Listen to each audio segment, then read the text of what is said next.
I am the Vice President and General Manager for Open Ecosystem Team at Intel. You can learn all about us at open.intel.com. We have a beautiful podcast at open.intel.com/podcast. And if you want to be a guest on the podcast, please reach out to us. Send me a mail, drop me a message. We're always available. Al, this is the first LinkedIn webinar series of 2024. So a very happy new year to everybody. And I am super excited. Couldn't have a better guest on the talk here to kickstart the year. Janakiram, more popularly known as Johnny. Johnny, welcome to the show. Hey Arun, great to be a part of this. Absolutely. So, Johnny, introduce yourself first of all. I mean, for the five people in the world that don't know you. uh, so I've been in the industry for about 25 years. Half of that went into Microsoft, a couple of years at AWS, and for the last decade plus, I've been a one-man shop. I introduce myself as a stateless pod because I don't have any node affinity. I'm extremely neutral, independent, unbiased. I do a few things. One is I'm a market research analyst. I publish my articles and analysis at Forbes. I engage with startups and platform companies as an advisor. I've been a CNCF ambassador for a long time, big fan of Kubernetes and the cloud native community. And so, Arun, I want to start with a funny anecdote. Uh, so I first met you in Chennai in 2000 as a Sun Java evangelist. And guess what? I was a Microsoft .NET evangelist, and I came there sneaking in as a competitor, trying to understand what Sun is doing. And it's amazing that after 24 years, we are still connected, and we are talking about the cutting edge technologies. Well, that's the beauty of the technology here, right? Not that it's showing our age as well, but there is a common thread all across. And I very well remember those days. We were traveling all around the world talking about Java, and it's just that the world has changed a little bit. So instead of traveling all around the world, we are meeting at these hallway conversations that are happening live over LinkedIn. Absolutely. No, fantastic. Awesome, actually. So, Johnny, actually. So, the topic today is pretty exciting. It's talking about powering generative AI with Kubernetes. Kubernetes has been sort of the de facto compute platform for several years now. Gen AI is sort of a new thing. And so I think the combination of the two is really powerful because a lot of the enterprises are using a lot of Kubernetes. And now they're like, what do I do with this new Gen AI thing? How do I retrofit it or how do I bring it into my existing infrastructure? So I think that is what I'm excited about. So tell us more about it and then see what we're going to do here. Absolutely. So, I started Kubernetes pretty early. I think 2014, and I was also there when Google got all the analysts into a room and said we are open sourcing Kubernetes and we're going to put that out. And then I was there for the very first KubeCon, and since then have been an avid Kubernetes and cloud native techie. But when generative AI came in, I was equally excited because I love emerging technologies, and I was dabbling with Gen AI foundation models, and obviously I was trying to run it on my local machines, trying to use it in my own environment. And then what I noticed is the entire focus, the gravity has shifted to more of Gen AI, and very little emphasis has been made on infrastructure needed to run Gen AI. But once we appreciate the power of LLMs, particularly things like ChatGPT and Whisper and image generators, enterprises would want to do that in a very controlled, regulated, and compliant mechanism. And they already have a heavy investment in Kubernetes. They are running OpenShift, VMware Tanzu, upstream Kubernetes, and they have this infrastructure. And now Gen AI is picking up. So the question is, what is that I can do with cloud native infrastructure and Gen AI together? Where do they meet? And this has been my focus for the last quarter or so. So what I'm currently figuring out is, if I have Kubernetes infrastructure, how can I bring Gen AI stack into my existing infrastructure and expose that to my ML researchers, engineers, and rest of the developers who are consuming this, abstracting away everything and almost giving them access like the way they consume OpenAI, right? So when you are dealing with OpenAI, you don't need to worry about anything. You just call the API and it just scales. So there will be a time when enterprises would want to do the same in-house, and that is exactly where cloud native meets Gen AI. That is beautiful because, and you said it very well. There's a lot of cloud native infrastructure happening everywhere and anywhere. Pick your favorite flavor, OpenShift, EKS, GKE, AKS, whatever, right? And Gen AI is something new. How do you fit Gen AI on top of that infrastructure? And Kubernetes has solved a real business need, and Gen AI is solving a business need as well. So, how do you stack the two technologies together? So, what's going to be the flow of the talk today? How are we going to lay it out? Yeah, it's pretty interesting. I'm going to start with the nuts and bolts. In fact, I have a freshly minted dual GPU machine running in my next room. I assembled that. In fact, I haven't rebooted since I first booted it. So it's still running for the last 72 hours, a freshly minted machine. I want to start with how I went about configuring that, what powers that machine. And then I switched to the software stack, all the way from Container D to NVIDIA Container Toolkit and storage. So basically, how did I tweak Kubernetes to make it optimal and optimized for running Gen AI workloads? So that is the first part of this discussion, where I'll walk you through all these steps. And particularly for those of you who are familiar with Kubernetes, you'll find this interesting because I'm bringing in a vector database, an embeddings model, an LLM, and deploying all of those on Kubernetes without really doing a lot of heavy lifting. So that is the first part. We'll start with what processor, what GPU, and bringing it to a point where we are exposing an API. So that is the first part. Second, once we do that, I'm going to show you an end-to-end demo powered by this infrastructure, building a RAG pipeline. RAG is very, very popular and very common. It is becoming like the de facto pattern for building useful contextual chatbots. So we'll actually consume the stack that's running on cloud native infrastructure to build a simple RAG pipeline. So that is the entire workflow. Got it. So it's a two-part workflow. The first part is where you take the role from the eyes of Kubernetes. What does it take to get it optimized, configured to run Gen AI workloads? And then once that is done, which people can then replicate in their environment, then you can just bring the Gen AI workload on top of it, run LLM RAG, and you will explain the concept of RAG. Now, one of the questions as a skeptic I may ask, hey, you built this fancy infrastructure on your side, so you can do the optimization and tuning and customization. A lot of the customers are not doing that. They're just going to say EKS and stuff like that. So where does it leave them? Does that mean they cannot get the juice out of it? Or does that mean AWS has to do the optimizations for them?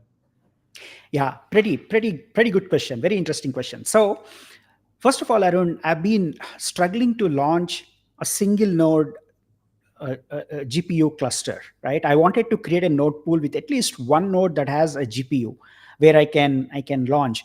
And trust me, I tried every possible hyperscaler in every possible region and zone, and I couldn't get a GPU instance. So that was the motivation for me to build this beast that I was talking about. But if you are an enterprise customer and you have like reserved instances, or if you have, for example, Amazon exposed something called GPU blocks, where you can actually block GPU instances like the way you book hotel rooms for 1 week, 10 days. So if you actually manage to launch a Kubernetes cluster with a GPU node pool, then a lot of heavy lifting is already done for you. You don't need to worry about a lot of stuff that I am doing. But even then, there are certain things. For example, when you're running Hugging Face models on Kubernetes, the Hugging Face model, the smallest, for example, the Llama 7B is about 13 GB. Now, the traditional mechanism of creating pods and mounting storage and all of those, they are not relevant for running these Gen AI models, because first of all, we cannot scale these deployment to multiple replica sets. Second, we cannot really have these models get pulled every time a pod is launched. So there are some constraints and there are some useful techniques, right? For example, uh, both Amazon and Google now enable mounting the object storage bucket as a fuse storage layer, as a CSI compatible storage layer in Kubernetes. Maybe that is what is required, when you're doing that with managed cloud. But the first challenge is to get hold of a GPU instance. That is half job done. Second is configuring this storage layer, where you can effectively optimize your storage needs, requirements, and maybe you have to use the read write read once and write once read many type of volumes, or use NFS, or managed file system like EFS. There are multiple techniques. Right. And then you also need to apply network policies to make sure your model API is protected, and then you have to use Ingress and the more recent Kubernetes gateway API. So there are a lot of things that will go into, but the bottom line is to get hold of a GPU instance. Somehow if you manage to do that, then you can do remaining, which is easy.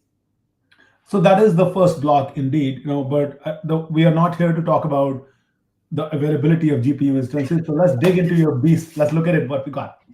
Absolutely. So I'm going ahead and sharing my screen. So I want to start with something funny. So this was the picture I have taken when I got all the components in place. This was the picture courtesy. The credit goes to my son who clicked this. So you can actually see I have the Asus ROG Strix state-of-the-art motherboard. I have an Intel i9 14th gen 32 core, actually 24 core with 32 threads CPU, and two 4090s. That's all I could afford because today you cannot get an enterprise grade data center grade GPU which is like a A100 or a H100. That's out of the question. So I settled for the consumer grade GPUs, but I wanted to have two of them. So I got two 4090s, and then I have 5 terabytes of NVMe SSD. I have 128 GB of RAM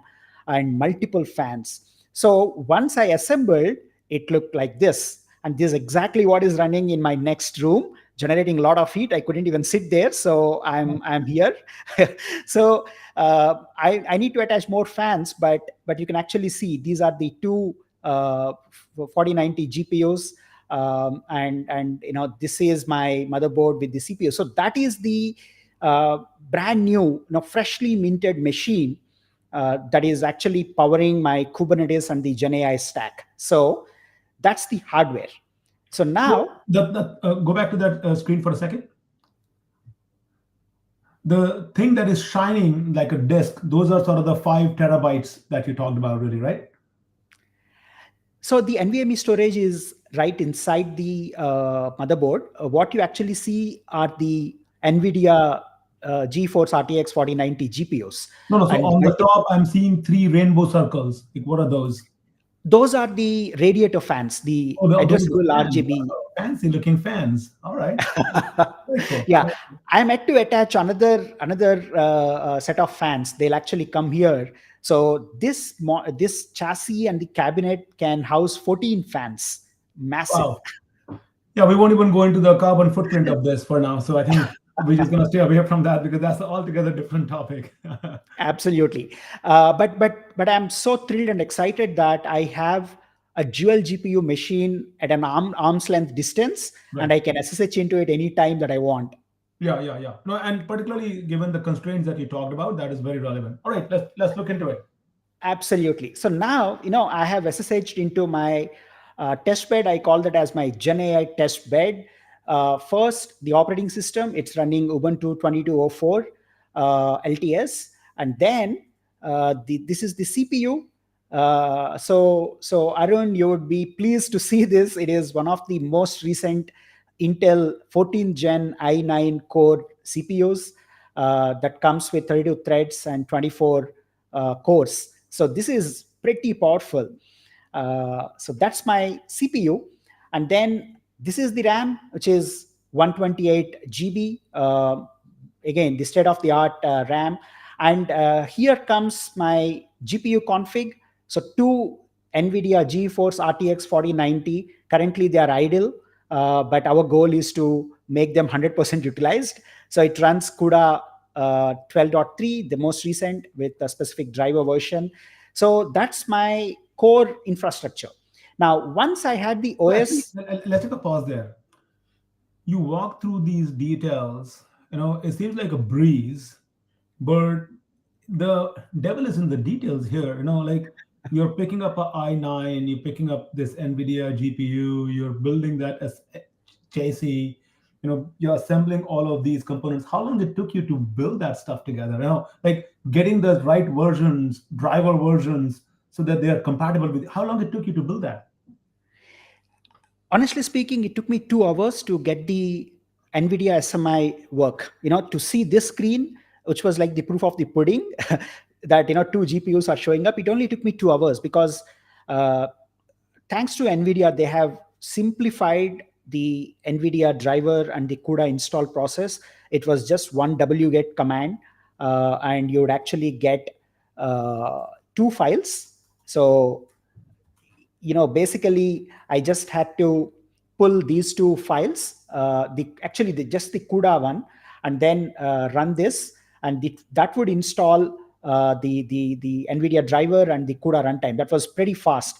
But what actually delayed my assembly was the power supply. This is running a whopping 2000 watt power supply. 2000 watt is like a Right. server grade PSU. Yeah. uh, so again, I'm digressing, but let's get back. No, I understand. I So understand. But I think that's pretty impressive. And again, I think the devil is in the details. How do you assemble these pieces together? That's phenomenal, actually. right. So I installed Ubuntu 2204, downloaded the ISO, went through the basic installation, and then I installed the CUDA drivers, and then I installed Docker and Container D. But again, I'm not going to show you anything about it. That's But fine. I have Docker running. So this is Docker, and I have container D also installed. And then what I did is I installed what is called NVIDIA Container Toolkit. Now this is the most important element, and this NVIDIA Container Toolkit, if you look at the architecture, it does something very interesting. It basically enables Docker containers and container D pods, which is technically Kubernetes, to have access to the underlying GPUs. So this is how you basically pass through the OS to let containers see and talk to the underlying GPUs. Got it. So that is the first step. So I This is installed NVIDIA. this is NVIDIA's library that allows them to talk to the underlying hardware in a container native way. Exactly. This is called the NVIDIA Container Runtime. Got it. So what happens is after you install Docker Container D and install NVIDIA Container Toolkit, your configuration will look something like this. So you're basically patching the Docker engine to talk to the NVIDIA Container Runtime. So that means this is going to be responsible for surfacing the underlying GPUs to containers. And similarly, you have to patch the container D config.toml, the configuration file equivalent to config.json of Docker. And if you actually see here, I changed the default runtime to NVIDIA. Now this is very critical because only after you do this step, your containers, whether it is Docker or container D containers, can actually see. So now look at this command. I'm actually running the NVIDIA SMI command out of an plain vanilla Ubuntu image, but I'm giving it access to all my GPUs. So when I run this, I'm actually able to see exactly the same GPUs that I could see from my host OS, right? So it's the same NVIDIA SMI I'm able to run from the container. That means the NVIDIA container runtime is able to surface those two GPUs to the container. So And that's similarly, that's the pass-through element that you were talking about because you install that container toolkit. So now the GPUs are available to the container layer as well. exactly. Got it. And then once these two are done, I have gone ahead and installed the most recent version, the stable version of Kubernetes. And because Kubernetes is talking to container D, and container D is already patched to see the container runtime, NVIDIA container runtime. I can now run pods, Kubernetes pods that that look like this. So basically, I'm launching a CUDA image, and I'm trying to run NVIDIA SMI from kubectl, and even my Kubernetes pods can actually see my GPUs. Now, Yeah, this was like a moment of truth for me. yeah, yeah. Because this is all you have done all this setup for the moment of truth, and this allows you to really make this work because of the pass through all that we have created. Exactly. So at this point, what we have is both Docker and Kubernetes seeing the GPUs, and then I have installed MetalLB. I have installed Nginx Ingress. Rest of this stuff. I have Calico as my CNI. So I have done the basic configuration, and one very important step to enable Kubernetes to see the GPUs is installing what is called as the device plugin. So again, NVIDIA's device plugin leverages the Kubernetes architecture to basically, again, make the underlying CUDA layer visible to Kubernetes. So Right. I installed this, and what this device plugin, it's basically a Helm chart. So what this will do is it will run the NVIDIA plugin, which will again acts as a bridge between Kubernetes and the container runtime to make sure that we are able to access that from Kubernetes. Now, what is very powerful and what the device plugin gives us is what is called as the NFD, or the feature discovery, NVIDIA GPU feature discovery. So Yeah. what this basically does is, if you are familiar with Kubernetes, you can basically request the limits. So similarly, on a multi GPU node, how do you prevent a pod to consume all the GPUs? Or how do Right. you basically launch a model on a more powerful GPU and an embeddings model on a less powerful GPU? So you need the node to advertise its capabilities. Right. So the device plugin brings that metadata into the node. So once I install the device plugin and enable this NFD feature, the feature discovery capability, you actually see that the node has a lot of annotations. Now, it actually says the GPU count is 2. That's exactly what I have. And What it you have. also exposes the brand, the model, NVIDIA GeForce RTX 4090. It basically discovers and exposes. Now, what is the advantage of this? Well, if you are again familiar with Kubernetes, you can add node selectors. You can use the labels and selectors to make sure that you are basically targeting the node that matches this annotation. So this is very powerful to bring the affinity between your pod and the node that has sufficient number of GPUs. So the NVIDIA device plugin does all this magic, and this is extremely powerful, and I strongly encourage you to learn more about it. There is another technique, which is installing it Well, through GPU so operator.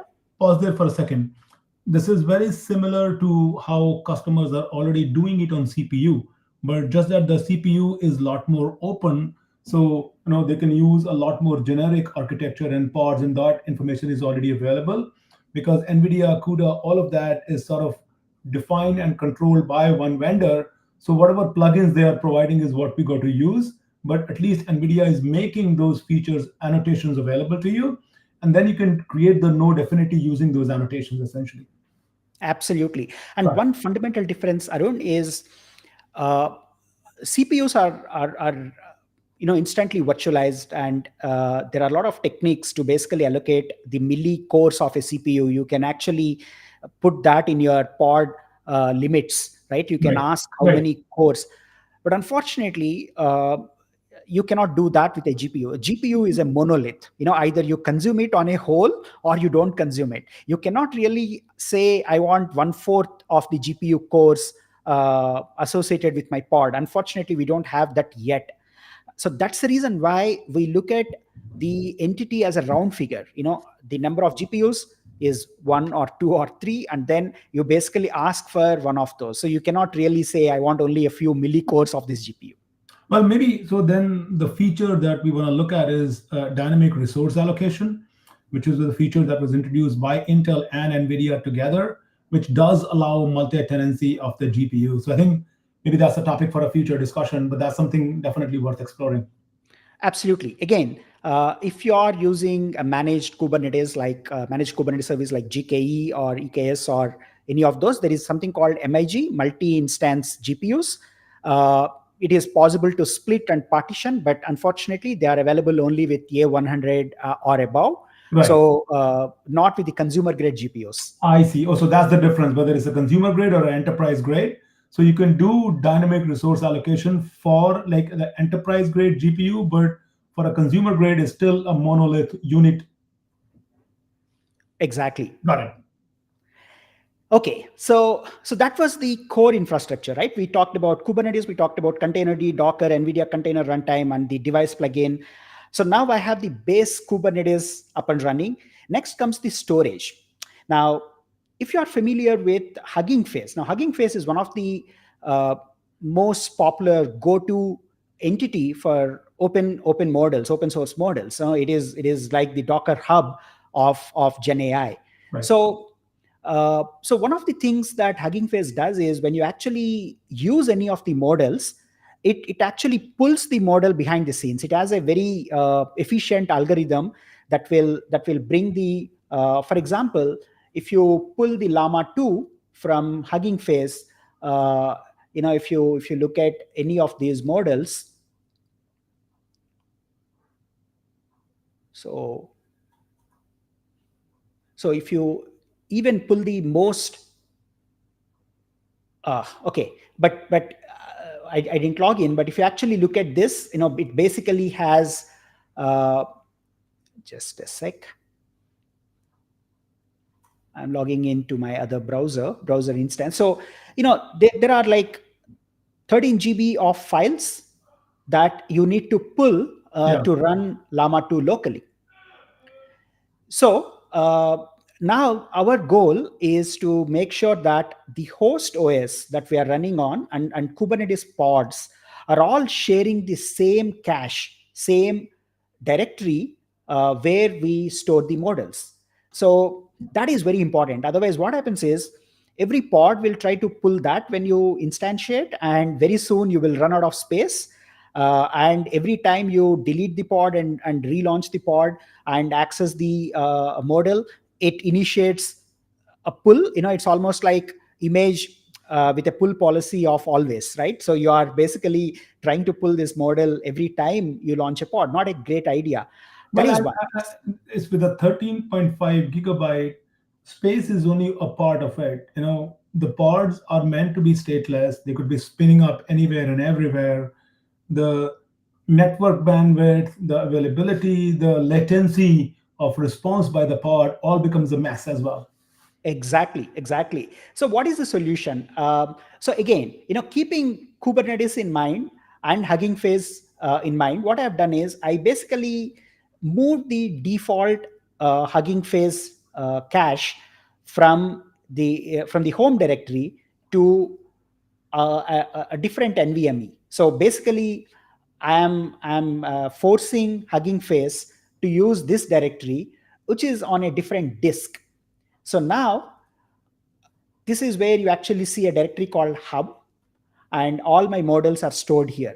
Now the advantage of this is if I actually mount this /opt data into uh, any pod, it basically has the same Hugging Face cache. So we are not repeating this process. The other thing is, when I have only one machine and I want to try non-Kubernetes based mechanisms of running models and inference, this will be very handy, because I can run Hugging Face directly on this machine without Kubernetes, and I still use the same central repository for caching all my models. And the model that I pull from the command line on the host, the model that I pull from the pod, all of them use the same storage location.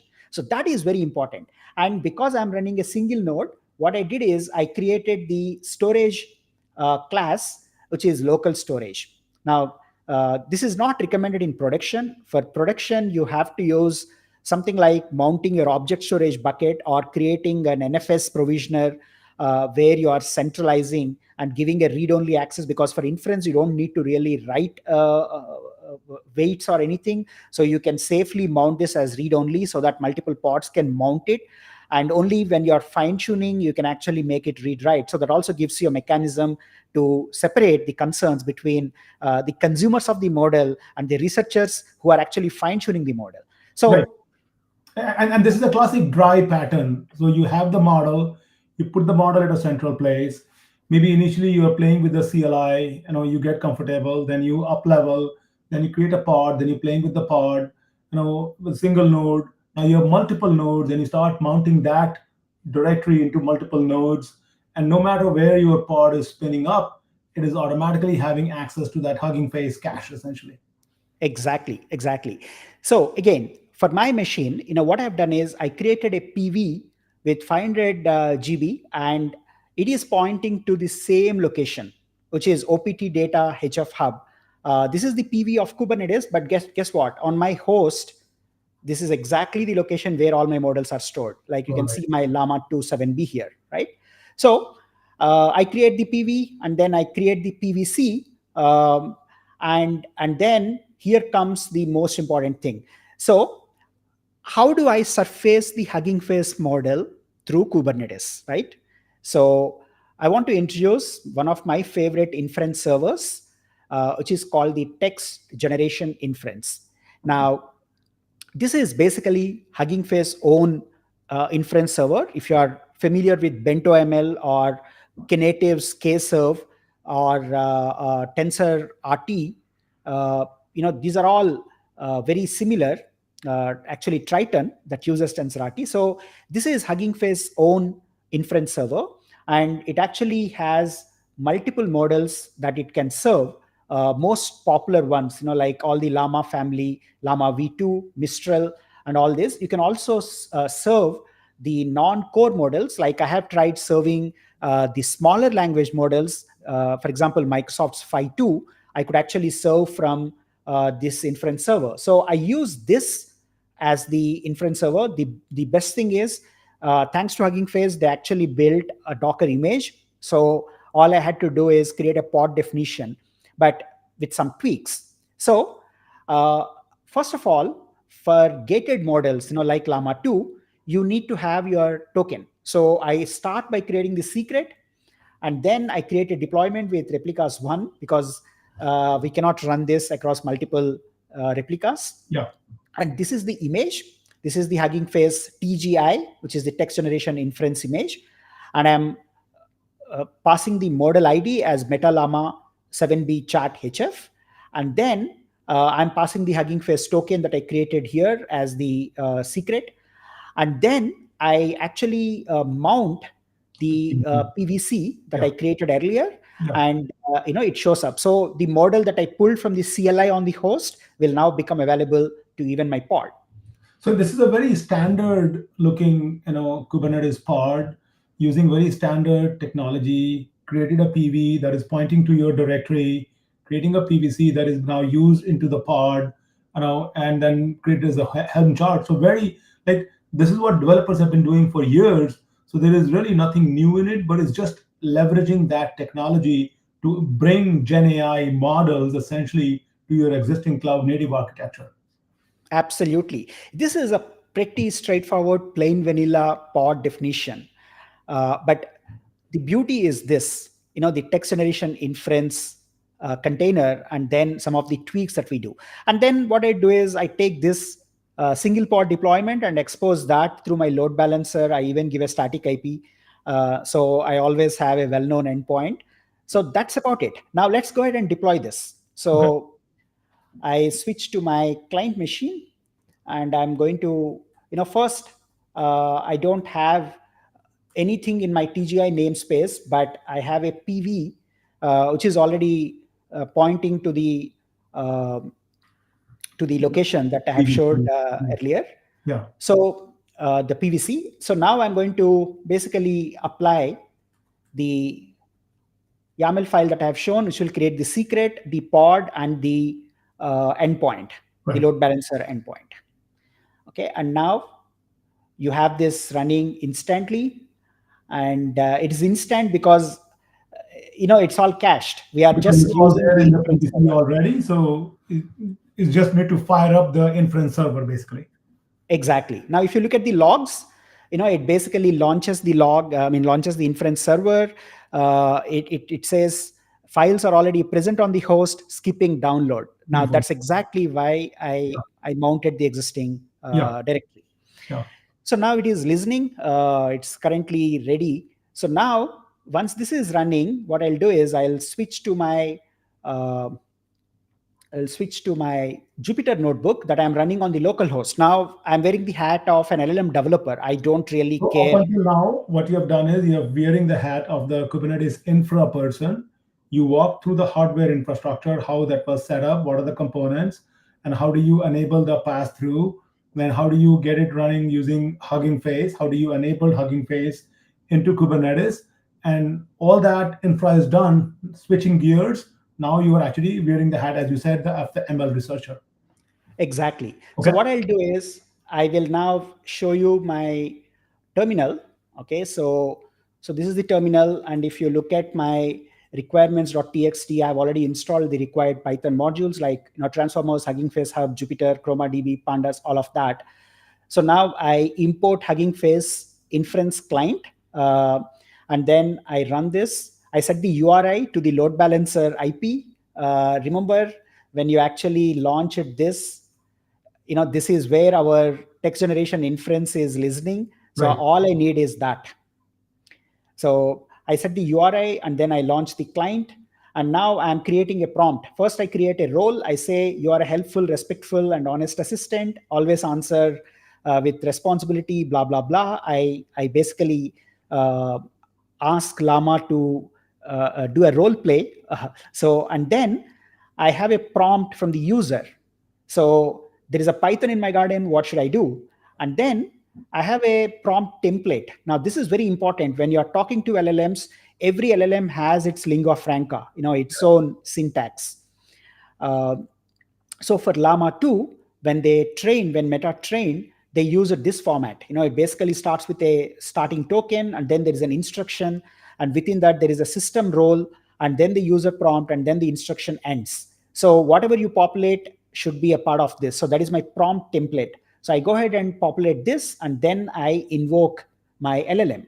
So now this is actually making a call to the endpoint, and this is the response. Oh no, a python in your garden. Well, first of all, stay calm. This is pretty cool. Now, I was super thrilled when I actually ran this for the first time, because imagine a GPT grade LLM running in your own server that you can see, right? It is like right next to you, and the latency is not bad at all. It is just few milliseconds, and I get back the response.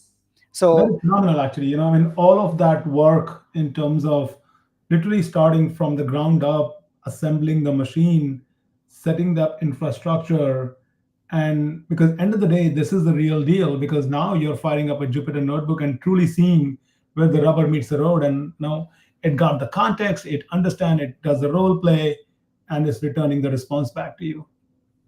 exactly. Perfect. So that was the LLM, right? Now that's only one of the building blocks.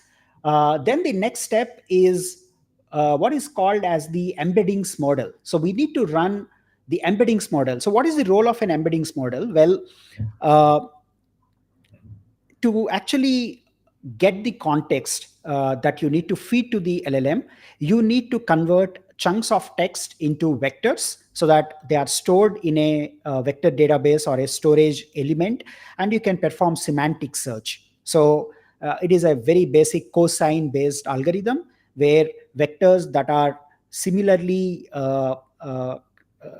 generated or formatted or have the same semantic meaning, they stay close, and those that are very different are far off in the vector space. So to actually take And that advantage of. process of creating an embeddable is where you take a bunch of these documents and you store them into the database, and the the process of converting the text into vector, that is handled by the database. That is not something that you have to do, though. Yeah, so there are two steps. One is you have to convert your text into vectors so that they can be stored and they can be searched semantically. They are not based on keyword search. So I am relaxing under the tree on a river bank, and I'm going to the bank to withdraw cash. They are two different Two meanings when different you actually banks. put them in the vector database. Got it. Got it. Okay, beautiful. But that magic happens only when you convert your text into vectors so that the vector database can figure out the contextual meaning based on how the embeddings are done. So first Got it. step is convert text to embeddings. Second is store it in a vector database so that you can perform semantic search. Understood. So again, thanks to Hugging Face, which has done a pretty cool job. Most recently, I think in October, they launched something called text embeddings inference, very similar to my favorite TGI, which is text generation inference. And they now give a very similar container which can host the text embeddable or text embeddings models. And they also run the massive text embeddings leaderboard. And the beauty is the inference server here supports all those top models. For example, this one is topping the charts. This is actually called the BAAI. I think it is from Beijing, Beijing Academy of Artificial Intelligence, if I'm not wrong. And they have a model called BGE Large ENV 1.5. And this is like one of the top embeddings model. So what we'll actually do is we'll now deploy this. And again, the drill is the same. I have a directory called TEI, text embeddable inference. Yeah. Let me open. So again, I basically have a PV pointing to the same because all these are models. Ultimately, they get stored on the same location. Right. I create a PVC, and then we have very similar pod and a service, a deployment and And a the service. only difference here is we're referring to the text embedding inference 0.6 with the command and everything else, but everything else looks pretty similar.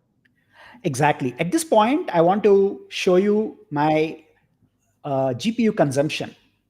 Now, the first GPU is 100%. It's almost 100% because we are running the Llama 7 billion parameter model.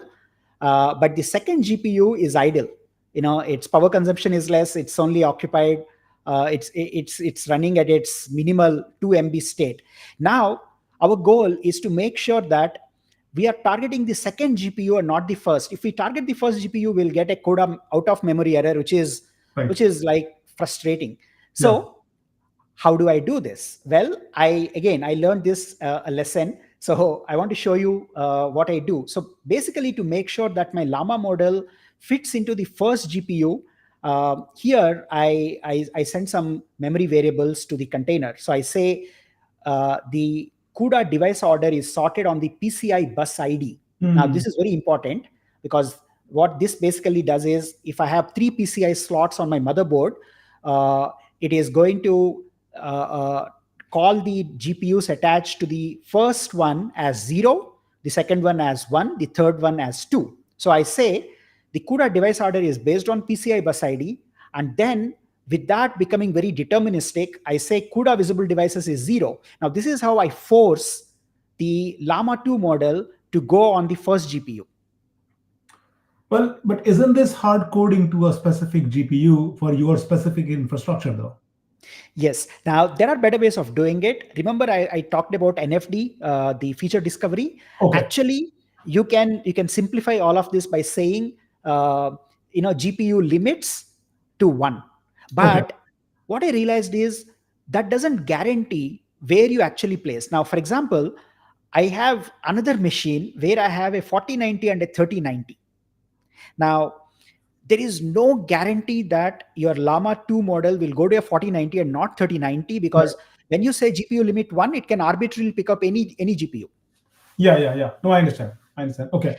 Yeah, yeah. So I do that. And then, obviously, as you can imagine, when it comes to my TEI, which is the embeddings model, which is less powerful, less memory and resource intensive, I put that on CUDA visible devices of 1, which means I'm forcing this to go on to the next one. Got it. So this will obviously place it on the second GPU. Right, And then because you're using the PCI bus ID, though the order, as you said, is 0, 1, 2. So the first one goes on 0, this one goes on 1. exactly. Yeah, And then I again create a static IP for my TEI. yeah.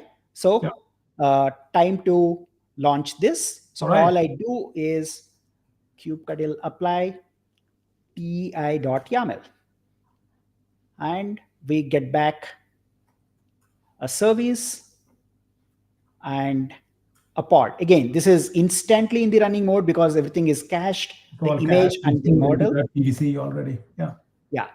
Okay, so now if you look at the logs, it is ready. Perfect. yeah. So now, once this is up, again, I wear the hat of an ML researcher. And what I'm going to do is open my embeddings notebook. And here, I unfortunately there is no Python library. I think Hugging Face is yet to build, but that doesn't stop us from using a simple REST API call. So I basically invoke. I want to convert this string, what is deep learning, into embeddings. So I make a REST call. This comes back. Uh, and if you look at the array that comes back, it is basically a Okay. massive vector. And if Yeah. you look at the length, it is encoded into 1024 elements. So that is Right. basically the size of this vector. Okay. So that is the second building block, where we have the LLM, now we have the embeddings model all running in Kubernetes locally. I can go pull the network cable, it still runs, it's offline. Yeah. Uh, awesome. So once the embeddings are generated, you're not done yet. You need a database to store these embeddings in a spatial, searchable database. So what I do for that is I choose my favorite Chroma database. Now, ChromaDB is again very simple yet powerful. They have a container image, so it's pretty straightforward, and it uses SQLite to store some of the data. So pretty straightforward. So what I'm going to do now So is here we are using Chroma, but this could be used in any of the vector databases because, for example, MongoDB has an embeddable model, Cassandra has embeddings, Pinecone, there's a variety of vector right. databases that are available. Yeah, but one of the consideration is it has to be open source. It has to be deployable on local environments. For example, Pinecone is only hosted, Right. but Chroma, Milvus, VV8, some of those are native vector databases that can be deployed locally. So I go ahead and deploy Chroma. Now, again, in the interest of time, I will move a bit fast. You already know the drill. So I will directly apply chroma.yaml. Yeah. Now, if you look at my Chroma definition, again, this is pretty Yeah. straightforward. Very This steady is the standard. Chroma latest. Yeah. Nothing fancy here, except Yeah. that I mount the PV to OPT data DB. Now, Yeah. this directory is where uh, the SQLite database resides. And that's where your embeddings are going to be stored essentially. Exactly. Yeah. Awesome. So with that in place, let's make sure we have the service available. That is the service endpoint, and we have just one pod running. Now, again, this is not a best practice. If you're running this in production, you need to maintain a stateful set. This Right. is just a demo. Yeah. All right. Okay. So now coming back to my vector DB notebook, right? So now my enterprise IT has exposed Chroma DB, and all I have to do is just consume it. So now here it gets interesting. Yeah, that is fine. So I'm first going to take a set of sentences and call the embeddings endpoint, turn them into embeddings, and then store them in my vector database. And this is So all happening natively in Kubernetes because everything is also a pod in the same cluster as well. absolutely, we are just calling three different service endpoints. Right. So first I initiate the ChromaDB client, and then I associate the embeddings with Hugging Face embedded embedding server. Yeah. This is the URL that our TEI, text embeddings inference server, is Yeah. exposing. Yeah. I create a collection called demo, which is basically the space where we index all the vectors. Yeah. I take a bunch of phrases, and we go ahead and add them to the vector database. So now I'm going to search the vector database for half-baked cookies. Now, if you actually see, there are two half-baked cookie entries in my phrases. So it basically shows up in my Yeah. search. Yeah. Okay, so I will go ahead and delete this. That's it. So now I have And the so this is third where building. you're bringing the context as part of the embeddings model. Exactly. This is the third most important building block of an LLM stack, which is the vector database. Perfect. So now, guess what? We have all the core building blocks. We have an LLM, we have an embeddings model, we have a vector database, and we are all set to build our first RAG pipeline. But what is RAG? Okay. Well, I want to show you a quick diagram here. So LLMs tend to hallucinate. So to avoid hallucination, we need to provide them factual data, and that goes as context. And where do you pull that context from? Well, from the vector database. So this is basically a 5-step process. The user will ask the chatbot a question, uh, and for this demo, I'm taking help of the Oscar Award data set, because obviously Llama 2 cannot answer 2023 awards. So imagine, we are using this. So I ask who won the best original song award.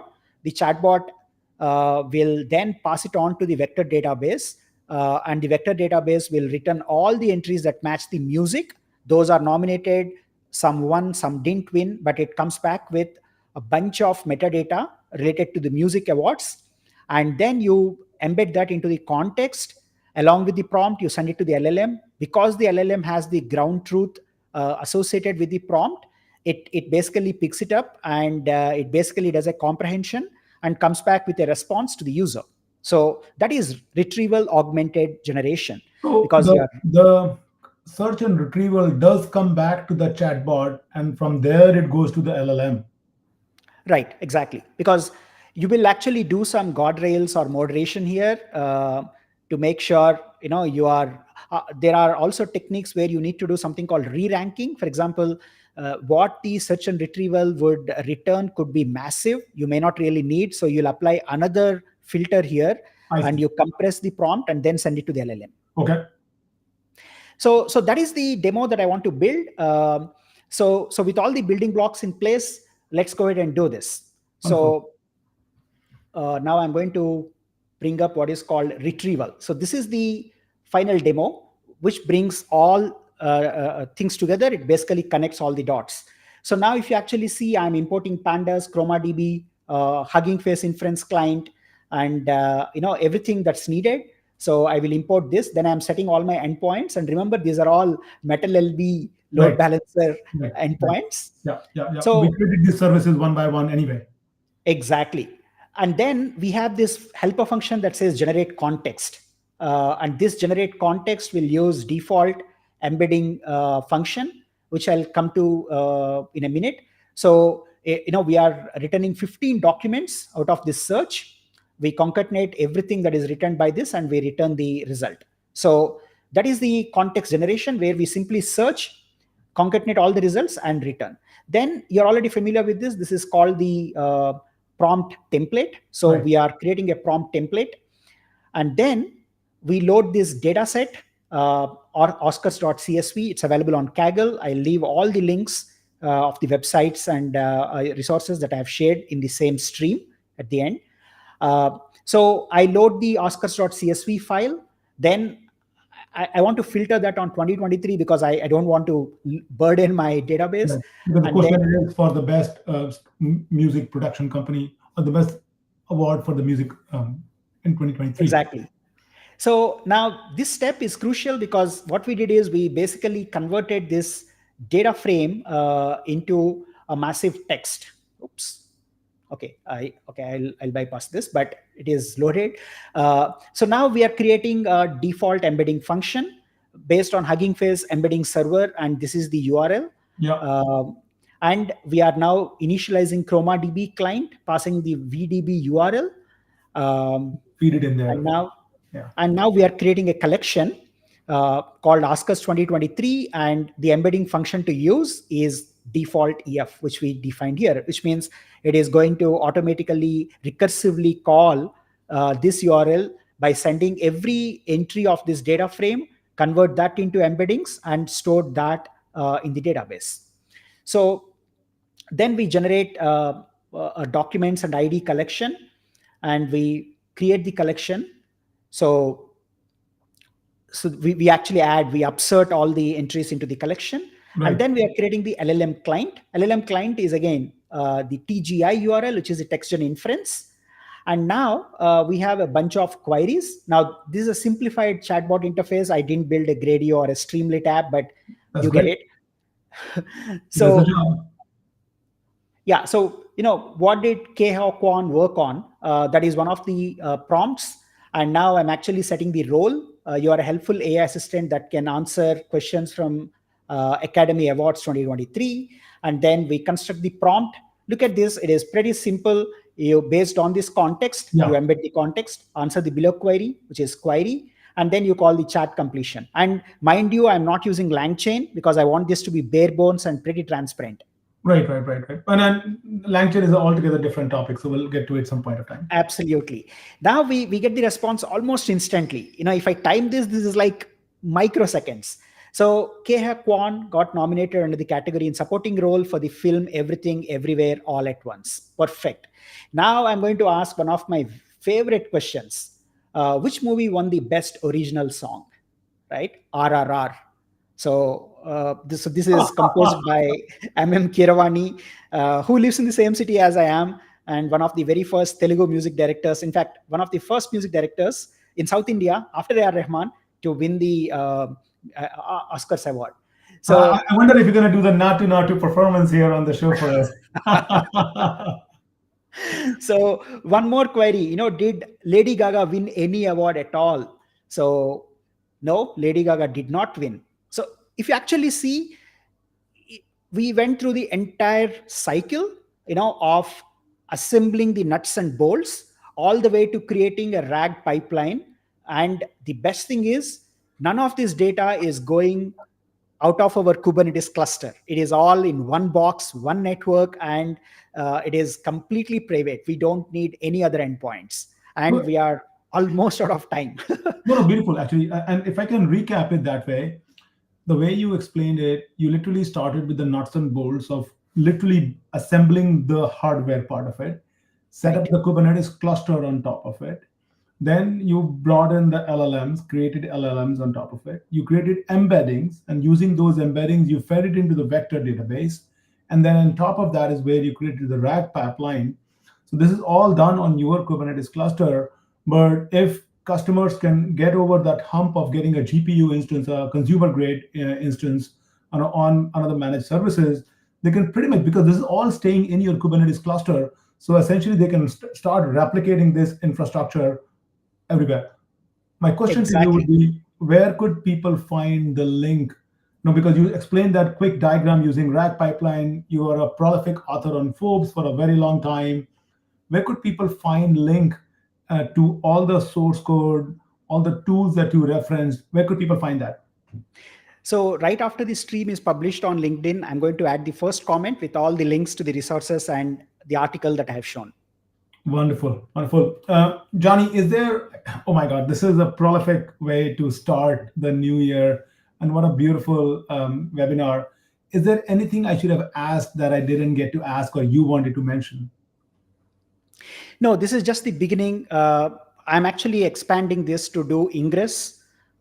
Because if you see, there are multiple static IPs that I don't want to deal with, so I'm planning to do ingress. Then I'm integrating with KEDA because I don't want the GPU to lie idle when I'm not invoking. So I'm integrating this with KEDA to scale it down to 0. And then I'm actually bringing key clock for auth. And I'm also exploring how I can actually use the Kubernetes Gateway API to efficiently access all these endpoints. So this is just a beginning, very, very bare bones, minimalistic setup. To make this production grade and enterprise ready, there are a lot of things that need to come in. And I want to share this. I'm actually building an 8 or 9 part series on every step, all the way from installing Docker to writing your first RAG pipeline. And that is going to be published on my YouTube channel as a series of videos. So that is my next upcoming webinar series. I think that's beautiful. This is, and I can definitely see this as literally scratching the surface.